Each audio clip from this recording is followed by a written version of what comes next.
انسان جب تک حیا والا ہوتا ہے تب تک انسان بہت ساری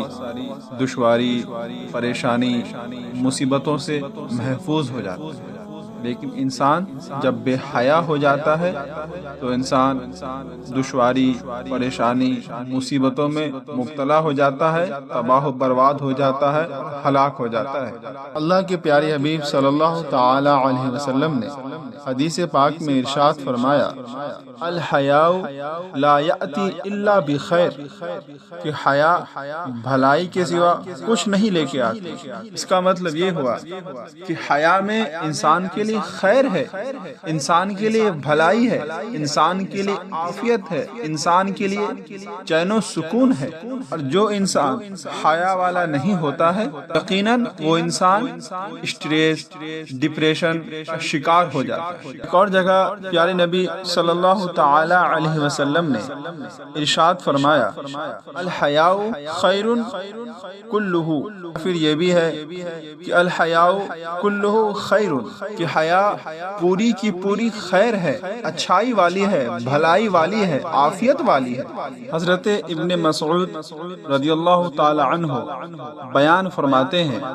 کہ پیارے نبی صلی اللہ تعالی علیہ وسلم نے ارشاد فرمایا کہ کلام نبوت سے لوگوں نے جو کچھ سمجھا وہ یہ ہے کہ جب انسان کے اندر حیا نہ ہو تو انسان جو چاہے کرے۔ اور یقیناً دور حاضر میں دیکھ لیں کہ جو انسان اللہ رب العزت کے لیے حیا اختیار کرتا ہے وہ ایسے جرائم سے بچ جاتا ہے، محفوظ ہو جاتا ہے جو انسان کے لیے تباہ والی ہوتی ہے، بربادی والی ہوتی ہے۔ اور جو انسان حیا والا نہیں ہوتا ہے تو اس انسان کی پوری زندگی تباہ و برباد ہو جاتی ہے۔ انٹرنیٹ پر دنیا کے جرائم کی شرح اور ان کے وجوبات کا مطالعہ کیا جائے کہ کیا ریجن ہے انسان جرائم کرتا ہے، کیا وجہ ہے انسان گناہ کرتا ہے، انسان حیران و پریشان ہو جائے گا کہ اکثر بڑے جرائم جو انسان کرتا ہے وہ بے حیائی میں یا مال کی محبت میں کرتا ہے۔ اور ایسے جرائم جب ہو جاتے ہیں تو انسان کی زندگی تباہ ہو جاتی ہے، انسان کی زندگی برباد ہو جاتی ہے، انسان مصائب میں، پریشانی میں مبتلا ہو جاتا ہے۔ یقین نہ مانے یہ جو بے حیائی ہوتی ہے یہ کچھ وقت کے لیے انسان کو مزے والے بنا دیتی ہے، کچھ وقت کے لیے انسان کو سکون دے دیتی ہے، لیکن کچھ وقت کے بعد اس کی بڑی قیمت انسان کو چکانی پڑتی ہے۔ کبھی یہ بیماری کی شکل میں، کبھی یہ بے عزتی کے شکل میں، کبھی اس کے ذریعے انسان سلاخوں میں چلا جاتا ہے اور بے سکونی والی زندگی جینے لگتا ہے، یہاں تک کہ وہ اپنے آپ کو تباہ و برباد اور ہلاک کر دیتا ہے۔ جو انسان جرائم کرتا ہے، جو انسان گناہ کرتا ہے، کوئی نہ کوئی عذاب اس کی زندگی میں آ ہی جاتی ہے جس عذاب میں وہ زندگی بھر مبتلا رہتا ہے۔ یقین نہ مانے سب سے بڑا عذاب انسان کے لیے یہ ہے کہ اللہ رب العزت اس سے ناراض ہو جائے، پیارے نبی صلی اللہ تعالی علیہ وسلم اس سے ناراض ہو جائے۔ اس لیے انسان جب تک دنیا میں زندگی گزارے اللہ رب العزت کو راضی کرنے کی کوشش کرے، رسول اعظم صلی اللہ تعالی علیہ وسلم کو راضی کرنے کی کوشش کرے۔ اگر انسان ایسا کرے گا دنیا اور آخرت دونوں میں اس کے لیے بھلائی ہوگی، وہ انسان کامیاب ہو جائے گا، وہ انسان جنتی ہو جائے گا۔ اور دور حاضر میں نوجوان لڑکے اور لڑکیاں فلمیں اور ٹی وی سیریل وغیرہ دیکھ کر بہت خوش ہو جایا کرتے ہیں اور یہ سوچتے ہیں کہ انہیں بھی کوئی فلم والا یا ٹی وی سیریل والا ہم ساتھی مل جائے، لیکن ان لوگوں کے ساتھ اکثر دھوکا ہو جاتا ہے۔ اسی لیے کہ ٹی وی سیریل وغیرہ میں جو چیزیں دکھائی جاتی ہے، جو محبت کی کہانی دکھائی جاتی ہے کہ چند منٹ میں کیا ہو جاتا ہے، چند سیکنڈ میں سب کچھ بدل جاتا ہے، یہ صرف لوگوں کو خوش کرنے کے لیے دکھایا جاتا ہے تاکہ لوگ اس کے طرف اٹریکٹیو ہو، لوگوں کا رجحان اس کے طرف ہو۔ اگر یہ لوگ اس طرح کی چیزیں نہیں دکھائیں گے تو لوگ نہ ہی فلم کو دیکھیں گے، نہ ہی ٹی وی سیریل میں لوگ اپنا وقت ضائع کریں گے۔ وہ لوگ جان بوجھ کر یہ چیزیں لوگوں کو دکھاتے ہیں، لیکن لیکن دور حاضر میں اگر دیکھا جائے تو ان چیزوں کے ذریعے لاکھوں کروڑوں لوگ تباہ و برباد ہلاک ہو گئے، لاکھوں لوگوں کی زندگی سے چین و سکون غائب ہو چکا ہے، وہ اسٹریس اور ڈپریشن کا شکار ہو چکے ہیں۔ لیکن افسوس ہے کہ دور حاضر کے نوجوان لڑکیاں اور لڑکے اس چیز کو قبول کرنے کے لیے راضی نہیں ہیں۔ پھر بھی اللہ رب العزت کا احسان کرم ہوتا ہے، احسان عظیم ہوتا ہے کہ وہ لوگ جو علماء کرام کے صحبت میں اٹھتے ہیں بیٹھتے ہیں، وہ اس طرح کی گندی چیزوں سے توبہ کر لیتے ہیں اور اللہ رب العزت کو راضی کرنے میں لگ جاتے ہیں۔ تو پھر اس طرح کے لوگوں کی زندگی میں چین و سکون میسر ہو جاتا ہے، وہ اپنی زندگی میں عافیت محسوس کرنے لگتے ہیں۔ دور حاضر میں یہ جو عاشق اور معشوقہ کا جو مسئلہ ہے، یہ مسئلہ بھی غور و فکر کرنے والا ہے۔ عاشق کو معشوقہ کی کوئی بات یا کوئی ایسا کام معلوم ہو جائے جو عاشق کے دل کے خلاف ہو تو وہ چاہتا ہے کہ معشوقہ سے پیچھا چھڑا لے، معشوقہ کو چھوڑ دے، اور وہ اسی کوشش میں لگ جاتا ہے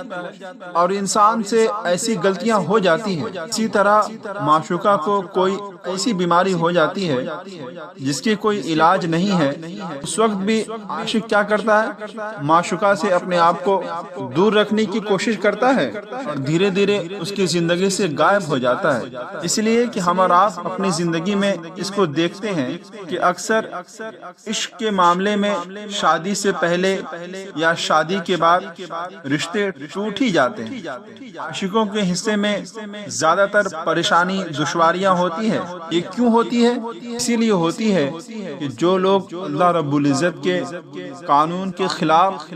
چلتے ہیں ان پر اللہ رب العزت کا عذاب آ جاتا ہے۔ اس لیے شریعت یہ کہتی ہے چاہے لڑکا ہو چاہے لڑکی ہو، جب پیار کرنے والے یا پھر ان کو ایک ہم سفر کی ضرورت محسوس ہو تو عشق نہ کرے،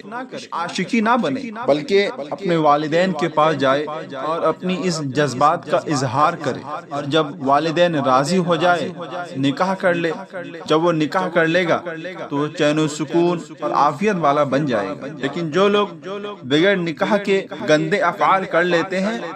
ان لوگ تھوڑی سی راحت حاصل کر لیتے ہیں، لیکن اس کے بعد ان کی وہ تباہ و بربادی ہوتی ہے کہ ان کے اپنے تو اپنے، ان کے ماں باپ بھی ان سے نفرت کرنے لگتے ہیں، ان کے بھائی بہن بھی اس سے نفرت کرنے لگتے ہیں۔ ان کو تو پہلے گھر سے نکالا جاتا ہے، پھر علاقے سے نکالا جاتا ہے، یہاں تک کہ تمام لوگ اس کو اپنے نظروں سے دور کر دیتے ہیں۔ اس طرح کے لوگ تباہ و برباد اور ہلاک ہو جاتے ہیں۔ کبھی وہ سمندر میں کود جاتے ہیں، کبھی وہ ریل کی پٹری میں کٹ جاتے ہیں، کبھی وہ پھانسی لے لیتے ہیں۔ یعنی انہوں نے صرف ایک وقت کے لیے ایسا افعال کیا تھا جس میں ان کو سکون میسر ہو گئی تھی، لیکن اس کے بعد ان کی ایسی حشر ہوتی ہے کہ ان کو کوئی دیکھنا نہیں چاہتا، وہ تباہ و برباد ہلاک ہو جاتے ہیں۔ اور زیادہ تر نوجوان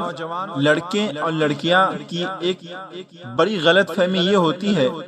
کہ وہ عشق کر کے شادی کرنے کی کوشش کرتے ہیں اور وہ سوچتے ہیں کہ اگر ہم عشق کر کے شادی کریں گے تو ہم زندگی بھر خوش رہیں گے، لیکن یہ ان دونوں کی غلط فہمی ہوتی ہے۔ یقین نہ ہو تو معاشرے میں دیکھ لیں کہ زیادہ تر طلاق ان کے مابین ہو جاتا ہے جو عشق کرنے والے ہوتے ہیں، جنہوں نے شادی سے پہلے عشق کیا ہو، ایک دوسرے کے ساتھ وقت گزارا ہو، شادی کے بعد ان لوگوں کے درمیان طلاق واقع ہو جاتی ہے۔ اس لیے کہ جو آزادی شادی سے پہلے وہ لوگ کرتے ہیں وہ آزادی شادی کے بعد نہیں ملتی ہے ان لوگوں کو۔ شادی سے پہلے بہت آزادیاں اس کو مل جاتی ہیں، لیکن جب شادی ہوتی ہے تب ان کو ایسا لگنے لگتا ہے کہ مجھ سے آزادیاں چھین لی گئی، جس کی وجہ سے وہ ایک دوسرے کو طلاق دے دیتے ہیں۔ اور اگر مغربی ممالک کا مطالعہ کیا جائے تو اس میں دیکھا جاتا ہے کہ اکثر شادیاں عشق کے بعد ہی ہوتی ہے، یعنی وہ لوگ شادی سے پہلے عشق کرتے ہیں پھر شادی کرتے ہیں۔ ان میں سے اکثر شادیوں کا خاتمہ طلاق پر واقع ہو جاتا ہے، اور ان لوگوں کے درمیان یہ جو لفظ طلاق ہے یہ بالکل عام ہے، اور جب یہ طلاق ان لوگوں کے درمیان عام بن گیا ہے تو ان لوگوں کی فکر اور سوچ یہ ہو گئی ہے کہ شادی کر لو، کچھ دن مزے لے لو، پھر ایک دوسرے کو طلاق دے دو، معاملہ ختم ہے۔ یہی وجہ ہے کہ جب ان سے اولاد ہوتے ہیں، جو ان کے بال بچے ہوتے ہیں، وہ کہاں رہتے ہیں؟ وہ اناتھ آشرم میں رہتے ہیں۔ ان بچوں کی زندگی تباہ و برباد اور ہلاک ہو جاتی ہے۔ یقین نہ ہو تو اناتھ آشرم میں جا کے دیکھیں کہ وہاں ایسے بچے اگر ہیں جن کے والدین نہیں ہیں، جن کے والدین نے غلط کام کیا ہے، تو بچوں میں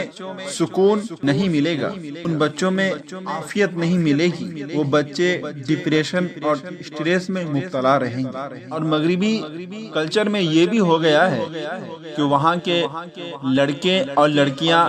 بغیر شادی کیے ایک دوسرے کے ساتھ شادی والی زندگی گزارتے ہیں۔ وہ لوگوں کا دل جب تک چاہتا ہے ایک دوسرے کے ساتھ رہتے ہیں، اور جب دل بھر جاتا ہے تو ایک دوسرے کے ساتھ رہتے نہیں ہیں، بلکہ ایک دوسرے سے نفرت کرنے لگتے ہیں، تو ایسی نفرت کرنے لگتے ہیں کہ اس کو اپنی زندگی میں کبھی دیکھنا پسند نہیں کرتے۔ اور ان عیاشیوں کا نتیجہ یہ نکلتا ہے، ان کی وجہ سے ان کی صحت خراب ہو جاتی ہے، مال کا بھی نقصان ہوتا ہے، اور ان کی زندگی میں کوئی پرسان حال بھی نہیں رہتی۔ ان لوگوں کو اب تک یہ نہیں معلوم ہے کہ شادی میں کوئی خرابی نہیں ہے، خرابی ان کی سوچ میں ہے جو عشق کی وجہ سے پیدا ہو جاتی ہے۔ زیادہ تر یہ بھی دیکھا گیا ہے جو لوگ آپس میں ایک دوسرے سے عشق کرتے ہیں ان کی شادیاں ناکام ہو جاتی ہیں، اور وہ شادی جو اللہ رب العزت کے رضا سے حاصل ہوتی ہے، وہ شادی جو والدین کے رضا سے حاصل ہوتی ہے، وہ شادی پاکیزگی ہوتی ہے، وہ شادی برکت والی ہوتی ہے، اور ان کے ٹوٹنے کا کوئی امکان نہیں ہوتا ہے۔ ہمارے اسلاف کو دیکھ لیں، ہمارے اسلاف نے بھی شادیاں کی، لیکن ان کے درمیان طلاق بہت کم واقع ہوا، اسی لیے کہ انہوں نے شادیاں جو کی لو اسٹوری والی شادی نہیں کی، بلکہ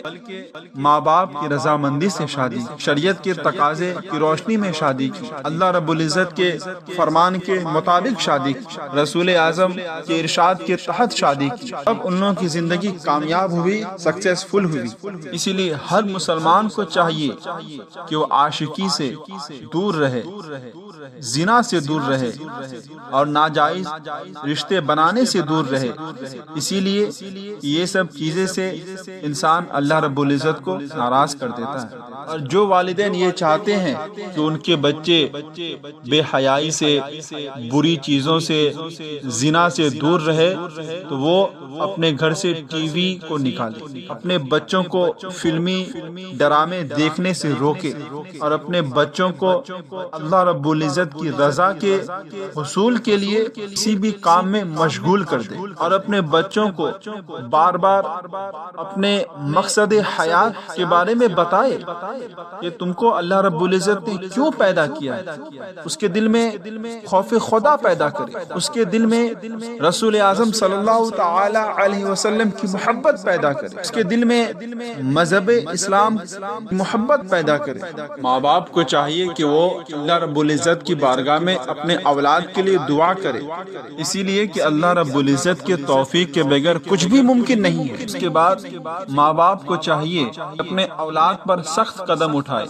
سب سے پہلے لڑکیوں کے اوپر حجاب کو نافذ کرے، وہ تمام چیزیں جن سے بے حیائی ابھرتی ہے، جیسے ٹی وی دیکھنا، انٹرنیٹ پر ویڈیو دیکھنا، غیر شرعی چیز دیکھنا، غیروں کے ساتھ بات چیت کرنا بغیر ضرورت کے، اور بے حیائی سے بچنے کا یہ بھی طریقہ ہے کہ اپنے لڑکیوں کو گھر میں اور باہر میں دونوں جگہ حجاب پہننے کی تاکید کرے، اور یہ کہے کہ صرف گھر میں پردہ کرنا ضروری نہ سمجھے، بلکہ جس طرح گھر میں پردہ کرتے ہیں اسی طرح باہر میں جائیں، اور باہر میں اس سے زیادہ بھی پردہ، تب اولاد نیک ہو جائیں گے۔ اور یہ سوچ بنانے کی کوشش کریں کہ عاشق اور زنا یہ گندی چیزیں ہیں، اللہ رب العزت ان چیزوں سے سخت ناراض ہو جاتا ہے۔ کچھ وقت کے مزے انسان کو زندگی بھر تباہ و برباد کر دیتے ہیں۔ یہ اپنے اولاد کو نصیحت کریں، اپنے اولاد کی زندگی میں حیا کو داخل کریں، ان کو یہ تاکید کریں کہ اللہ کی رضا کے خاطر رسول اعظم صلی اللہ تعالی علیہ وسلم کی رضا کی خاطر عشق بازی کو چھوڑ دے، زنا کو چھوڑ دے، ناجائز رشتے کو چھوڑ دے، اگر وہ چھوڑ دے گا، توبہ کر لے گا تو وہ سچا پکا مسلمان ہو جائے گا، اور یقیناً اللہ رب العزت اپنے فضل و کرم سے اس کو جنت میں داخل کر دے گا۔ یقین جانیں اگر ان باتوں کو اپنے اولاد پر نافذ کر دیا جائے تو آہستہ آہستہ اولاد گناہوں سے توبہ کرنے والے بن جائیں۔